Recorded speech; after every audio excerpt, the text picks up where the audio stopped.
എനിക്ക് ബ്രേസ്ലെറ്റ് വിറ്റ് ലാസ്റ്റ് ഒരു വീട് മേടിക്കാൻ പറ്റുമോ? പറ്റു പറഞ്ഞോ. എങ്ങനെയാന്ന് കൂടെ പറഞ്ഞതാ.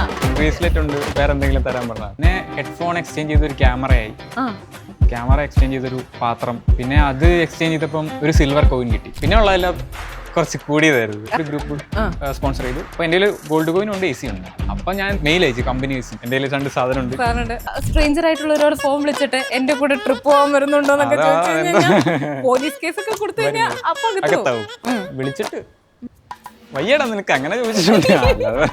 അതെന്തിനാ പറയുന്നത്, അത് ഫുള്ള് റിജക്ഷൻ ആയിട്ട്. ഇല്ലില്ല, അങ്ങനെയല്ല, അത് ഓരോരുത്തരുടെ മനസ്സാണ്. ശരിക്കും ഒറ്റ വീഡിയോ പ്ലാൻ ഉള്ളായിരുന്നു, അവളെ വെച്ചിട്ട് ഒരു വീഡിയോ. അത് പ്ലാൻ ചെയ്ത് കഴിഞ്ഞപ്പോൾ ആൾക്കാർ ഇങ്ങനെ പറഞ്ഞു ആ വീഡിയോ കുറെ വേണം എന്നൊക്കെ പറഞ്ഞു. ഒരു 5-6 ചെയ്തു.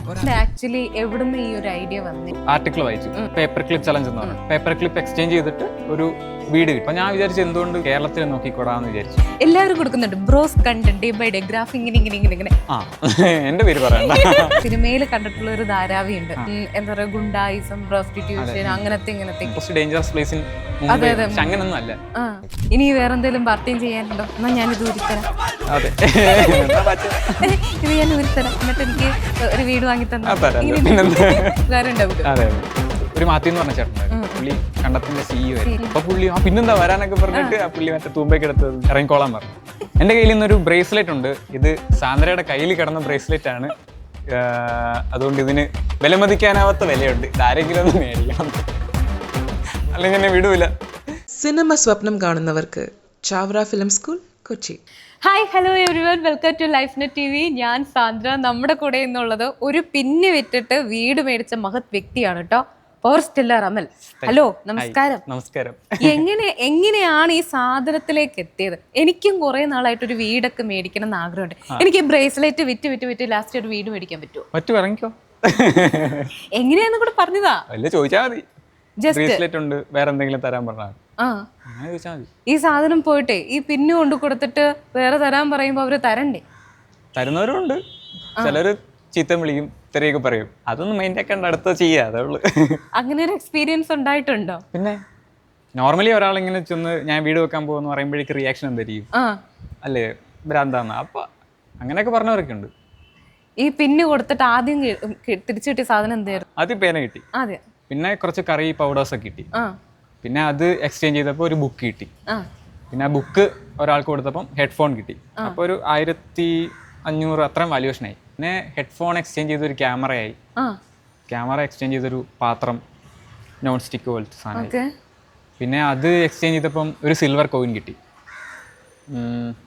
പിന്നെന്താ, അത് എക്സ്ചേഞ്ച് ചെയ്തിട്ട് ഒരു കുട്ടി പടമൊക്കെ വരച്ചിട്ട് ഒരു കലത്തിലൊക്കെ വരയ്ക്കത്തില്ല, ആ സാധനം കിട്ടി. പിന്നെ അത് എക്സ്ചേഞ്ച് ചെയ്തപ്പോൾ ഒരു എയർ ഫ്രയർ കിട്ടി. അപ്പോൾ ഒരു 16,000 രൂപയുടെ വാല്യൂഷനായി. പിന്നെ ഉള്ളതെല്ലാം കുറച്ച് കൂടിയതായിരുന്നു. ഒരു വൗച്ചർ കിട്ടി 40,000 രൂപയുടെ. പിന്നെ അത് എക്സ്ചേഞ്ച് ചെയ്ത ഒരു ഡിഷ് വാഷർ കിട്ടി. പിന്നെ അത് എക്സ്ചേഞ്ച് ചെയ്തപ്പോൾ ഒരു ഗോൾഡ് കോയിൻ കിട്ടി. പിന്നെ കുറച്ചാൾ സ്റ്റോപ്പായി, എന്നെ കൊണ്ട് പറ്റിയില്ല. ഇടയ്ക്ക് അത്രയും വാല്യൂ ഉള്ളതുകൊണ്ട് എടുത്തുകൊണ്ട് പോകാനും പാടാണ്. ആൾക്കാരോട് ഇപ്പം പുറത്തിറങ്ങിയിട്ട് ചോദിച്ചാലും അവരുടെ ഒന്നും തരാനുണ്ടാവില്ല. അപ്പോൾ കുറച്ച് നാൾ നിന്നവിടെ ഗോൾഡ് കോയിൻ ആയിരുന്നു. പിന്നെ ഞാൻ വിചാരിച്ചു നിന്നോണ്ട് ഒന്നുകൂടെ പാരലി സ്റ്റാർട്ട് ചെയ്യാം, ഗോൾഡ് കോയിൻ കയ്യിൽ വെച്ചിട്ട് ഒന്നും കൂടി പിൻ വെച്ചിട്ട് സ്റ്റാർട്ട് ചെയ്യാമെന്ന് വിചാരിച്ചു. അപ്പോൾ ഒരു 1 വീക്കിൻ്റെ ചലഞ്ച് പോലെ ചെയ്തു. അങ്ങനെ ചെയ്തിട്ട് ഫസ്റ്റിൽ നിന്ന് പിന്നെ തുടങ്ങിയിട്ട് ഒരു AC കിട്ടി. ഒരു AC ഓക്സിജൻ ഒരു ഗ്രൂപ്പ് സ്പോൺസർ ചെയ്തു. അപ്പോൾ എൻ്റെ ഗോൾഡ് കോയിൻ ഉണ്ട്, AC ഉണ്ട്. അപ്പോൾ പിന്നെയും ടാസ്കാ, രണ്ട് സാധനം ഉണ്ട്, അതിന് നല്ല വാല്യൂഷൻ ഉണ്ട്. കോമൺ ആയിട്ടുള്ള ആൾക്കാരോട് നമുക്ക് ചോദിക്കാനും പറ്റും. അപ്പൊ ഞാൻ എന്ത് ചെയ്യുന്ന വെച്ചാല് മെയിൽ അയച്ചു കമ്പനീസിന്, വലിയ വലിയ കമ്പനീസിന്. എൻ്റെ കയ്യിൽ 2 സാധനം ഉണ്ട്, ഇതിന് തരുമോന്നൊക്കെ ചോദിച്ചു. അപ്പൊ മെയിലിന് റിപ്ലൈ ഒന്നുമില്ല. അപ്പൊ ഞാൻ എന്ത് ചെയ്യുന്ന വെച്ചാല് കമ്പനികളുടെ ഓഫീസിലേക്ക് പോയി. എന്നിട്ട് ധൈര്യത്തോടെ കയറി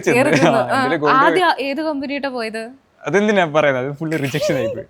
അപ്പോ കുറെ ബിൽഡേഴ്സിന്റെ ഒക്കെ എടുത്തു പോയി. നമ്മൾ അങ്ങനെ ചിന്തിക്കത്തുള്ളൂ, ഒരു ബിൽഡേഴ്സ് ആണ്, അപ്പൊ വീട് വെക്കാൻ വലിയ പാടൊന്നുമില്ല, അങ്ങനെയൊക്കെ പോയി. അപ്പൊ അവര് റിജക്ട് ചെയ്തു. അങ്ങനെ വിചാരിക്കത്തുള്ളൂ, പറ്റിക്കുക എന്നല്ല വിചാരിക്കത്തുള്ളൂ. അപ്പൊ അങ്ങനെ അവർക്ക് അറിയത്തില്ലായിരുന്നു.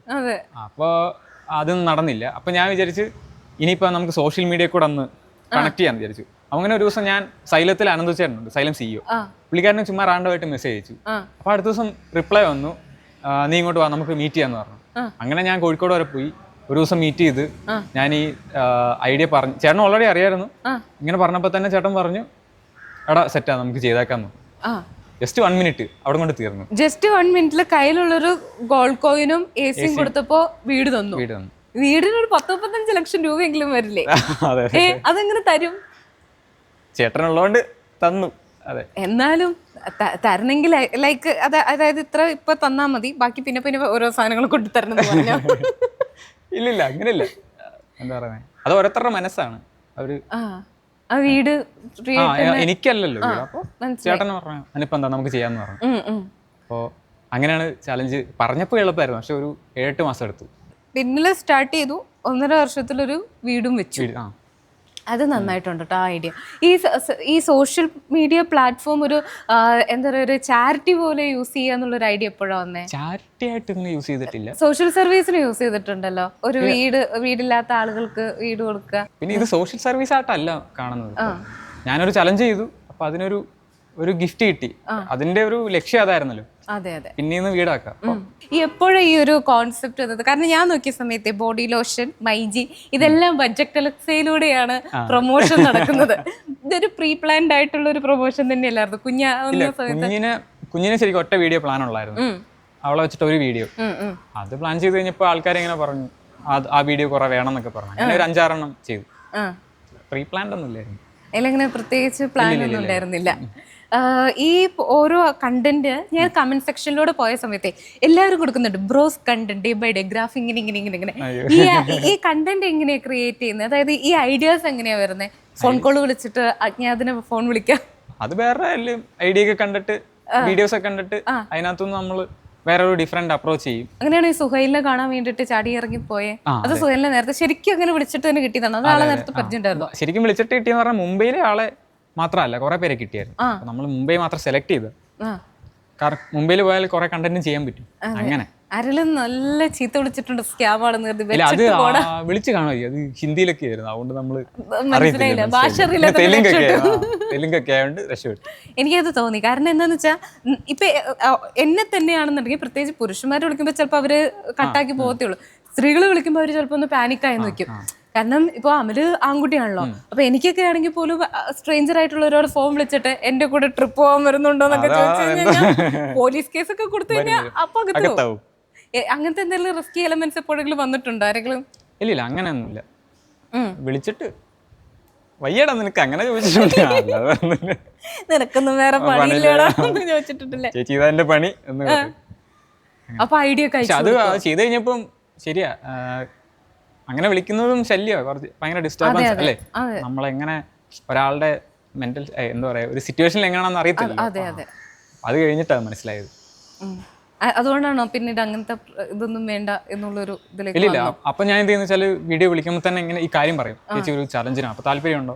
ഹിന്ദിയിലാണെങ്കിൽ ഹിന്ദി പറയും, സ്ക്രിപ്റ്റ് ഒക്കെ എഴുതി വെച്ചിട്ട്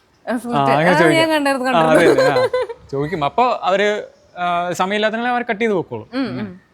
അല്ലാത്ത ആളുകളാണെന്ന് പറയും. ഈ ധാരാവിയില് നമ്മൾ പുറത്തുനിന്ന് കണ്ടിട്ടും സിനിമയിൽ കണ്ടിട്ടുള്ള ഒരു ധാരാവി ഉണ്ട്. ആളുകൾ എപ്പോഴും പറയുന്നത് പോലെ എന്താ പറയുക, ഗുണ്ടായിസം, പ്രോസ്റ്റിറ്റ്യൂഷൻ, അങ്ങനത്തെ ഇങ്ങനത്തെയൊക്കെ ആയിട്ട്. പക്ഷെ അമലിന്റെ വീഡിയോസിലൊക്കെ ഭയങ്കര രസമുള്ള, ഒരുപാട് സ്നേഹമുള്ള മനുഷ്യരുടെ ഒരു ധാരാവിയാണ് കാണിച്ചിരിക്കുന്നത്. അവിടുത്തെ എക്സ്പീരിയൻസ് ഒക്കെ എങ്ങനെ ഉണ്ടായിരുന്നു? അവിടെ അടിപൊളിയായിരുന്നു. കാരണം നമ്മളെല്ലാരും, ഞാൻ ആ വീഡിയോക്കകത്ത് തന്നെ പറഞ്ഞ most dangerous place in Mumbai, പക്ഷെ അങ്ങനൊന്നും അല്ല, ഭയങ്കര പീസ്ഫുൾ ആയിട്ടുള്ള സ്ഥലമാണ്. ചെറിയ പ്രശ്നങ്ങളൊക്കെ ഉണ്ട്, പക്ഷെ എല്ലാവരും അതിനെ ഒരു എന്താ പറയുന്നത്, ഭയങ്കര ഡീഗ്രേഡ് ചെയ്ത് വെച്ച സ്ലം ഏരിയ എന്നൊക്കെ പറഞ്ഞിട്ടാ. പക്ഷെ അങ്ങനൊന്നും അല്ല, അത് ഒരു എന്താ പറയുന്നത്, ഒരു ബിസിനസ് ഹബ്ബ് തന്നെ. അവിടെ കുറേ യൂണിറ്റ്സ് ഉണ്ട്. അപ്പം അതിനകത്തൊരു 5,000 കോടി 6,000 കോടിയുടെ ഒക്കെ ടേൺ ഓവർ ഉള്ള സ്ഥലമാണ് അത്. അവിടെ തന്നെ ഉണ്ട് ഇത്ര ലക്ഷം ആളുകളൊക്കെ. അപ്പോൾ അതിനകത്ത് ശരിക്കും എവിടെ പോയാലും നല്ല ആളുകളെ കാണാൻ പറ്റുന്ന ഒരു ഭാഗ്യമുണ്ട്. അപ്പോൾ അവരെ മീറ്റ് ചെയ്ത്, ഒരു അപ്പൂപ്പനെ അമ്മൂമ്മേനൊക്കെ ഉണ്ടായിരുന്നു, അവിടെ പോയിട്ട് ഇങ്ങനെ കുറെ നേരമൊക്കെ സ്പെൻഡ് ചെയ്ത്. അതെ, അപ്പൊ നമ്മൾ ആലോചിക്കുമ്പോഴേക്കും കുറെ ബിൽഡിങ്ങിന് മേളിലൊക്കെയാണ്. അപ്പൊ ഒരു 3-4 നിലയുടെ മേളിലൊക്കെ ആയിരിക്കും ഇവരുടെ വീട്. അപ്പൊ ഒരു സ്റ്റെപ്പിലൊക്കെ കയറി പോകുന്നത്. നമ്മുടെയൊക്കെ ഡോറ് ഇങ്ങനല്ലേ തുറക്ക, അവരുടെ ഡോർ ഇങ്ങനെയാ, വെർട്ടിക്കലായിട്ടാ, ഇങ്ങനെ തുറന്നിട്ട് ഏണി കയറി പോവാ. അപ്പൊ അകത്തെ അവിടെ പ്രായമായിട്ടുള്ളവരൊന്നും പുറത്തോട്ട് പോലും ഇറങ്ങത്തില്ല, ഇറങ്ങാൻ പറ്റൂല ലിറ്ററലി. പിന്നെ അത്രയ്ക്ക് എമർജൻസി ഒക്കെ വന്നെങ്കിലേ താഴോട്ട് ഇറങ്ങത്തുള്ളൂ. ഞാൻ കേട്ടിട്ടുണ്ട് ചില വീടുകൾ എന്നൊക്കെ പറഞ്ഞു കഴിഞ്ഞാൽ നമ്മളുടെ ഒരു ഹാൾ ഉണ്ടല്ലോ, ആ ഹാളിന്റെ അത്ര പോലും ഇല്ല. അതിൽ തന്നെ അവര് 2 നില പോലെ ഇങ്ങനെ ഡെക്കാക്കിയിട്ട് അടുക്കള ഇതിലെല്ലാം ഈ ഒറ്റമുറി തന്നെയാണ്. ലിറ്ററലി ഒറ്റ മുറിയേ ഉള്ളൂ. അത് പാടാം. നമുക്കൊക്കെ ഭയങ്കര ഭാഗ്യമാണ്. നമ്മള് കഥ തുറന്നാൽ നേരെ ഇറങ്ങാൻ പറ്റും. ഇത് നേരെ താഴോട്ടൊക്കെ ഇറങ്ങിയിട്ട്. അപ്പം രവി എന്ന് പറഞ്ഞിട്ടൊരു ഒരു ബയ്യനെ കണ്ടു. അപ്പൊ പുള്ളിക്ക് ഭയങ്കര സ്നേഹമുള്ള മനുഷ്യനാണ്. അപ്പൊ പുള്ളി പ്രായമായിട്ടുള്ളവർ താഴോട്ട് ഇറങ്ങാനായിട്ട് ഇവർക്ക് കോമൺ ആയിട്ടുള്ള ബാത്റൂം ഏരിയ ഒക്കെ ഉണ്ട്. അല്ലാതെ വീടുകളിലൊന്നും ഇല്ല. ഭയങ്കര എന്താ പറയുക, ഫുള്ള് ബ്ലോക്ക് ആയി പോകും. അപ്പോൾ കോമൺ ആയിട്ടുള്ള കുറച്ച് സ്ഥലമുണ്ട്. അവിടെ പോയിട്ടാണ് ഇവർ കുളിക്കുന്നതൊക്കെ. അപ്പോൾ പുള്ളി എന്താന്ന് ചോദിച്ചാൽ പുള്ളി ഒരു ബാത്റൂമായിട്ട് തന്നെ വീട്ടിൽ പണിതു ഇവർക്ക് വേണ്ടിയിട്ട്. അത്രയും പാടുണ്ട്, ആൾക്കാർ കൂടുതലുണ്ട്, അല്ലാണ്ട് വേറെ പ്രശ്നമൊന്നുമില്ല. അടിപൊളി സ്ഥലമാണ്. ഈ മുംബൈ തന്നെ ചൂസ് ചെയ്യാനുള്ള റീസൺ ധാരാവി പോകണം എന്നുള്ള ഒരു ആഗ്രഹം കൊണ്ടായിരുന്നു. അതും ഉണ്ടായിരുന്നു. ഈ അവിടെ കണ്ടതിൽ ഏറ്റവും കൂടുതൽ ഭയങ്കര മെമ്മറിയിൽ നിൽക്കുന്ന സന്തോഷവും അതുപോലെ തന്നെ സങ്കടം തരുന്ന ഒരു കാര്യം എന്തായിരിക്കും? അത് അവിടുത്തെ ആളുകളുടെ കഷ്ടപ്പാടേന്. രാവിലെ തൊട്ട് ഭയങ്കര സ്ട്രഗ്ലിങ്. നമുക്കിപ്പം ബസ് കയറിയാണേലും പോവാം, കുറച്ച് തിരക്കേ ഉള്ളൂ. പക്ഷെ അവിടെ എന്ന് പറഞ്ഞാൽ ഭയങ്കര തിരക്കൊക്കെയാണ്. അപ്പം ഡെയിലി ഈ സ്ട്രഗിൾ ചെയ്ത് പോകുന്നവരൊക്കെ ഉണ്ട്. പക്ഷെ എങ്കിലും ഭയങ്കര സ്നേഹമുള്ളവരൊക്കെ ചായ മേടിച്ച് തരട്ടെ എന്നൊക്കെ ചെയ്യും. അങ്ങനെ ചായ മേടിച്ച് തരട്ടെ എന്ന് ചോദിച്ചാൽ നല്ല സ്നേഹമുള്ളവരല്ലേ? അത് ശരിയാ. നമ്മള് ഏതോ ഒരു റീൽസിന് ഞാൻ കണ്ടപ്പോൾ അതിൽ പറയുന്നുണ്ടായിരുന്നു, ഒരാളോട് ഏറ്റവും ചോദിക്കാൻ പറ്റുന്ന ഒരു കാര്യം കഴിച്ചോ, ഭക്ഷണം കഴിച്ചോ എന്നുള്ളതാണെന്നുള്ളത് ഉണ്ടായിരുന്നു. ബാക്ക് ടു വീട്. ഇപ്പൊ എനിക്ക് ഈ ഒരു ബ്രേസ്ലെറ്റ് ഇങ്ങനെ ബാർഗെയിൻ ചെയ്ത് നമുക്കും ശൈലത്തിൽ പോയി കഴിഞ്ഞാൽ എന്റെ പേര് പറയണ്ട, ഡയറക്റ്റ് പോയാൽ മതി, തനി അങ്ങോട്ട് കയറി ചെന്നാൽ മതി. അങ്ങനെ എന്റെ പേരും പറഞ്ഞൊന്ന് ചെല്ലണ്ടാണ്. ഈ ബാർട്ടൈൻ സിസ്റ്റം എന്ന് പറയുന്നത് പണ്ട് ഉണ്ടായിരുന്ന ഒരു സിസ്റ്റം ആയിരുന്നു. ഇപ്പോഴത്തെ കാലത്ത് ആക്ച്വലി ഞാൻ ശ്രദ്ധിച്ചത് പോലും ഈ വീഡിയോ കണ്ടപ്പോൾ ഇതെങ്ങനെ പോസിബിൾ ആണെന്നുള്ളൊരു കാര്യമാണ് വിചാരിച്ചുകൊണ്ടിരുന്നത്. അത് ഈ സോഷ്യൽ മീഡിയ അതിന് വേണ്ടിയിട്ട് യൂസ് ചെയ്തത് കൊണ്ട് തന്നെയല്ലേ? അതുകൊണ്ട് അല്ലാതെ നടക്കത്തില്ല. അല്ലെങ്കിൽ ചിലപ്പോൾ വർഷങ്ങൾ എടുക്കും. ഇതിനു മുമ്പ് ഒരാൾ ട്രൈ ചെയ്തിട്ടുണ്ട് കാനഡയിൽ. പക്ഷെ പുള്ളിക്കാരൻ കുറെ വർഷം എടുത്തു. അപ്പൊ എന്റെ ഒരു അഡ്വാൻറ്റേജ് എന്ന് വെച്ചാൽ സോഷ്യൽ മീഡിയ ഉണ്ട്. ആളുകൾ കാണുമ്പോഴാണല്ലോ ഇതിന്റെ ഒരു കൂടുതലും ആളുകൾക്ക് എത്തുമ്പോഴേക്കും കുറച്ചും കൂടി ഈസി ആയിരിക്കും. അല്ലാണ്ട് ഇപ്പൊ ക്യാമറ ഉള്ളതുകൊണ്ടാണ് ലിറ്ററലി നടന്നത്. ഇല്ലെങ്കിൽ ഒരിക്കലും നടക്കും, പക്ഷെ സമയം എടുക്കും. അതിന്റെ ടൈം നന്നായിട്ട് പോകും. അതൊരു അഡ്വാൻറ്റേജ് തന്നെയാണ്, സോഷ്യൽ മീഡിയയുടെ ഒരു പവർ തന്നെ. അതെ, നമ്മുടെ കയ്യിൽ പ്രത്യേകിച്ച് എക്യുപ്മെന്റ്സ് ഒന്നും വേണ്ട. ക്യാമറ ഇല്ലെങ്കിലും ഫോണിൽ കൂടെ നമുക്ക് എല്ലാം ചെയ്യാൻ പറ്റൂല. അത് തന്നെ. ഈ ഒരു കണ്ടന്റ് ആക്ച്വലി എവിടുന്ന് ഈ ഒരു ഐഡിയ വന്നേ? ഐഡിയ കിട്ടിയ എങ്ങനെയാന്ന് വെച്ചാൽ, ഒരു ദിവസം റാൻഡംലി ഇങ്ങനെ ഒരു ആർട്ടിക്കിൾ വായിച്ചു, പേപ്പർ ക്ലിപ്പ് ചലഞ്ച് എന്ന് പറഞ്ഞിട്ട്. പുള്ളിക്കാരൻ എന്താ ചെയ്തതെന്ന് വെച്ചാൽ US പേപ്പർ ക്ലിപ്പ് എക്സ്ചേഞ്ച് ചെയ്തിട്ട് ഒരു വീട് കിട്ടി. പുള്ളിക്കാരൻ സ്വന്തമായിട്ടൊരു വീട്. അപ്പം ഞാൻ വിചാരിച്ചു എന്തുകൊണ്ട് നമുക്ക് കേരളത്തിൽ നോക്കിക്കൂടാന്ന് വിചാരിച്ചു. ഞാൻ നോക്കിയപ്പം ട്രൈ ചെയ്തിട്ടൊന്നുമില്ല. പിന്നെ നല്ലൊരു ഓപ്പർച്യൂണിറ്റിയും കൂടെ. ഞാനൊരു യൂട്യൂബ് തുടങ്ങിയ സമയം. അപ്പം അത് കേൾക്കുമ്പോൾ തന്നെ ഒരു ഹുക്കും ആവും എന്നുള്ളൊരു എന്താ, ആൾക്കാർക്ക് ഇഷ്ടപ്പെടുമായിരിക്കും എന്നുള്ളൊരു മൈൻഡ് തോന്നിയപ്പോഴാണ് ഈ ഒരു ചലഞ്ചിലേക്ക് ഇറങ്ങിയത്. അങ്ങനെ നമുക്ക് ഫെമിലിയർ സേഫ്റ്റി പിൻ അല്ലേ, അപ്പോൾ ഞാൻ സേഫ്റ്റി പിൻ ചലഞ്ച് ആക്കി. അങ്ങനെ ഒരു ദിവസം രാവിലെ ടൗണിലേക്ക് ഇറങ്ങി, വരുന്നത് കാണാന്ന് പറഞ്ഞു. അങ്ങനെ പോയിട്ട് ഒരമ്മയുണ്ടായിരുന്നു ലോട്ടറി വയ്ക്കുന്നത്. അമ്മയുടെ അടുത്ത് ചോദിച്ചു, അമ്മ എനിക്കൊരു സേഫ്റ്റി പിൻ തരുമെന്ന് ചോദിച്ചു. അപ്പോൾ ചോദിച്ചു എന്തിനാന്ന് ചോദിച്ചു. ഞാൻ പറഞ്ഞു ഒരു വീട് വെക്കാനാന്ന് പറഞ്ഞു. അപ്പം വീട് വെക്കാനോ അങ്ങനെ ചോദിച്ചു. ഞാൻ പറഞ്ഞു ഐഡിയ ഒക്കെ പറഞ്ഞു കൊടുത്തപ്പോഴേക്കും ഓക്കെ എന്ന് പറഞ്ഞിട്ട് ഇന്നാ സേഫ്റ്റി പിൻ എന്ന് പറഞ്ഞ് തന്നതാണ്. അവിടെയാണ് തുടക്കം. പക്ഷെ ആ അമ്മ ഭയങ്കര എന്താ പറയുന്നത്, ഭയങ്കര ഒരു അനുഗ്രഹമായിരുന്നു. ഭയങ്കരമായിട്ട് പറഞ്ഞു എല്ലാം നടക്കുമെന്നൊക്കെ പറഞ്ഞു. പിന്നെ ഞാൻ ഇടയ്ക്കിടയ്ക്ക് പോകാറുണ്ട്. അന്ന് 500 സബ്സ്ക്രൈബേഴ്സ് ആയിരുന്നു ആ ചലഞ്ച് തുടങ്ങിയ സമയത്ത്. 500 1000 യൂട്യൂബിൽ. അപ്പൊ ഞാൻ പറഞ്ഞു 1000 ഉണ്ട്. അത് കഴിഞ്ഞിട്ട് കഴിഞ്ഞ ഇടയ്ക്ക് പോയപ്പോൾ ഞാൻ 5 ലക്ഷം ആയപ്പോൾ ഞാൻ പോയി കണ്ടു. അപ്പൊ അന്ന് നമ്മളെ 1000-ലല്ലേ ഇപ്പൊ 5 ലക്ഷം പേരുണ്ടെന്നൊക്കെ ഇടയ്ക്കിടയ്ക്ക് പോയി കാണാറുണ്ട്. ഭയങ്കര സന്തോഷമാണ്. ലിസി ആന്റിയുടെ പേര്. ഇനി വേറെ എന്തെങ്കിലും പാർട്ടിയും ചെയ്യാനുണ്ടോ? എന്നാ ഞാൻ ഇത് ഊരിത്തരാം. അതെ, ഇത് ഞാൻ ഊരിത്തരാം. എന്നിട്ട് എനിക്ക് ഒരു വീട് വാങ്ങി തന്നെ, അല്ലെങ്കിൽ നമുക്ക് ഗോൾഡ് കോയിൻ മതിയല്ലേ? അത്രയ്ക്കുള്ള ചെറിയ ആഗ്രഹങ്ങളൊക്കെ ഉള്ളൂ. അപ്പൊ അങ്ങനെയുള്ള പാർട്ടി സിസ്റ്റം എന്നൊക്കെ വരാണെന്നുണ്ടെങ്കിൽ നമുക്കും കുറച്ച് ഉപകാരം ഉണ്ടാവില്ല. ഈ പാടത്തൊക്കെ കൃഷി ചെയ്യാൻ പോകുന്നതും ഒക്കെ ഞാൻ വീഡിയോയിൽ കണ്ടിട്ടുണ്ടായിരുന്നു. ഈ ഒരു പരിചയമില്ലാത്ത ആളുകളുടെ അടുത്ത് പോയിട്ട് ഇപ്പൊ എനിക്കൊരു ജോലി വേണോ അല്ലെങ്കിൽ വ്ളോഗിങ്ങിനാന്നൊക്കെ പറയുമ്പോൾ ഇതൊരു പ്രീ പ്ലാൻഡ് ആയിട്ട് നേരത്തെ അവരോട് പറയുമോ, അത് അങ്ങനെ നാച്ചുറൽ ആയിട്ട് തന്നെ ഇപ്പൊ നമ്മൾ ചോദിക്കത്തില്ലേ, ഇപ്പം യൂട്യൂബിലാണെന്ന് പറയുമ്പോൾ വല്ല ജോലിക്ക് പോടാന്ന് പറയത്തില്ലേ. അപ്പൊ ഞാൻ ജോലിക്ക് പോയതാ, പല ജോലിക്കും പോയിട്ടുണ്ട്. അങ്ങനെ ഒരു ദിവസം അതൊരു ചലഞ്ചിന്റെ ഭാഗമായിരുന്നേ. ഒരു 5 days ഓഫ് ഹോംലെസ്നെസ് എന്ന് പറഞ്ഞിട്ട് വീട്ടിൽ നിന്ന് ഇറങ്ങിയിട്ട് നമ്മൾ തന്നെ ഏൺ ചെയ്തിട്ട് പൈസ ഉണ്ടാക്കുക ഫുഡിന് വേണ്ടിയിട്ട്. അങ്ങനെ പോയപ്പോഴേക്കും ജോലി അന്വേഷിച്ച് പോയപ്പോഴേക്കും ഒരു കണ്ടം കണ്ടു. അങ്ങനെ പോയിട്ട് ഒരു മാത്യു എന്ന് പറഞ്ഞ ചേട്ടൻ ഉണ്ടായിരുന്നു. പുള്ളി കണ്ടത്തിന്റെ CEO ആയിരുന്നു. കണ്ടായിരുന്നു അല്ലേ? അപ്പൊ ചേട്ടനോട് ചോദിച്ചു. അപ്പൊ പുള്ളി പിന്നെന്താ വരാനൊക്കെ പറഞ്ഞിട്ട് ആ പുള്ളി മറ്റേ തൂമ്പയ്ക്ക് എടുത്തത് ഇറങ്ങിക്കോളാൻ പറഞ്ഞു. പക്ഷെ അത് അടിപൊളിയായിരുന്നു. ഈ മറ്റേ ലൈഫ് സ്വാപ്പിന്റെ ഒരു വീഡിയോ ചെയ്തിട്ടുണ്ടായിരുന്നല്ലോ, ഈ കോണ്ടന്റ് ഇവിടെ നിന്ന് കിട്ടിയേ? അതിങ്ങനെ റാൻഡംലി ഒരു ചിന്ത വന്നതാ. പക്ഷെ അങ്ങനെ ഐഡിയ അങ്ങനൊന്നും ഇല്ലായിരുന്നു. ജസ്റ്റ് വെറുതെ പരിചയമുള്ള ആളായിരുന്നോ? ആള് പരിചയമുള്ള ആളാ. അപ്പൊ വേറൊരു രീതിയിലാണ് ചെയ്യാൻ ഉദ്ദേശിച്ചത്. ഇങ്ങനെ ഇരുന്നോണ്ട് പറഞ്ഞിട്ട് പ്രായമുള്ളവരും ചെറുപ്പക്കാരും എങ്ങനെയാണ് ജീവനം, അവരുടെ ലൈഫ് എങ്ങനെയായിരിക്കും എന്നായിരിക്കും. ഞാൻ ഇത് വേറൊരു ഡിഫറെന്റ് രീതിയിൽ ചെയ്ത് നോക്കിയപ്പോഴേക്കും രസമുണ്ട്. അപ്പൊ അങ്ങനെ ചെയ്തതാ ലൈഫ് ഓഫ്. എൻ്റെ കയ്യിൽ നിന്നൊരു ബ്രേസ്ലെറ്റ് ഉണ്ട്. ഇത് വേറെ ആരെയല്ല, നമ്മുടെ സാന്ദ്രയുടെ കൈ കിടന്ന ബ്രേസ്ലെറ്റ് ആണ്. അപ്പം നിങ്ങൾക്ക് അറിയാമല്ലോ ഇത് എത്രത്തോളം പഴക്കമുള്ള സാധനമാണെന്ന്. ഒരു 10-60 വർഷമെങ്കിലും കാണും അല്ലേ? അപ്പം അത്രയും ആൻറ്റീക് പീസായിട്ടുള്ള സാധനമാണ് ഇത്. നിങ്ങൾ മേടിച്ചില്ലെങ്കിൽ നിങ്ങൾക്ക് വലിയ നഷ്ടമായിരിക്കും. അതുകൊണ്ട് പെട്ടെന്ന് പ്രീ ബുക്ക് ചെയ്തു. താഴെ കാണുന്ന നമ്പറിൽ വിളിച്ചാൽ മതി. അപ്പോൾ നമ്മുടെ ആൻറ്റിക് പീസ് സാധനം കൈ തന്നെ കിടക്കും. അത് ആർക്കും വേണ്ടെന്ന് തോന്നുന്നു. അതെ, ഞാൻ ആ ഹുക്ക് പറയണ്ടായിരുന്നു, സാന്ദ്രയുടെ ആണെന്ന് പറയണ്ടായിരുന്നു. ആണല്ലേ? നിനക്ക് എന്നെ കുറിച്ച് അറിയാത്തതുകൊണ്ട് ഇത് കാണുന്ന ഓഡിയൻസ് ഒക്കെ എന്റെ ഫാൻസ് ആയിരിക്കും. ഈ സാധനം ഞാനൊന്ന് ഇട്ട് കഴിഞ്ഞ് കഴിഞ്ഞാൽ ഇത് ആരാന്ന് വെച്ചാൽ വാങ്ങിക്കൊണ്ട് ഒരു 10 വർഷം കൂടെ കഴിയുമ്പോ അടിക്കില്ലേ? അപ്പൊ എത്ര 70 ആവൂലേ? അപ്പൊ കുഴപ്പം, ചിലപ്പോൾ മേടിക്കും. നല്ലതാ, താങ്ക്സ്.